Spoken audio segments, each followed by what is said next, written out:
Bago po ang tapatan sa takilya ng mga pelikulang kalahok sa Metro Manila Film Festival ngayong taon.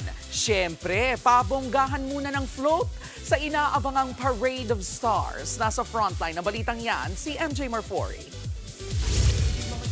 All systems go na para sa Metro Manila Film Festival Parade sa Sabado, December 21. Kabang-abang ang 12-kilometer road trip ng mga magagarbong float ng mga kalahok. Magsisimula ang parada sa kartilya ng Katipunan along Natividad Lopez Street ng 2 p.m. at dadaan sa major roads ng host city na Manila. Magtatapos naman yan sa Manila Central Post Office. But wait, there's more. Dahil pagkatapos ng parada, may pa-free concert pa ang MMFF by 8 p.m. At ang headliner, si Bamboo lang naman. Samantala, tuloy-tuloy ang ratsyada ng stars na kalahok sa festival. Mula sa advanced ticket selling hanggang sa red carpet premiere ng kanilang mga pelikula.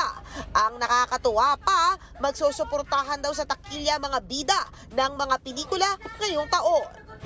Excited ako kasi napakaraming magaganda ngayong MMFF. Hanggat maaari, makumpleto ko yung 10. Oo, kasi ganun ako syempre sa ano talaga, kasupport sa pelikulang Pilipino natin. Lahat susuportahan ko, papanoorin ko talaga lahat. Laking bagay na magsuportahan yung bawat pelikula dahil alam naman natin na struggling pa rin ang industry natin. Oh, how sweet!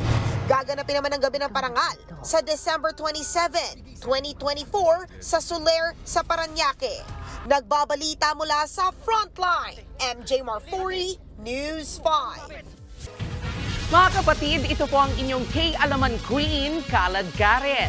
Always remember na ang K-Alaman ay K-Yamanan. Kaya para sa latest showbiz news at dagdag impormasyon, mag-follow at mag-subscribe sa social media pages ng News 5. K? Okay.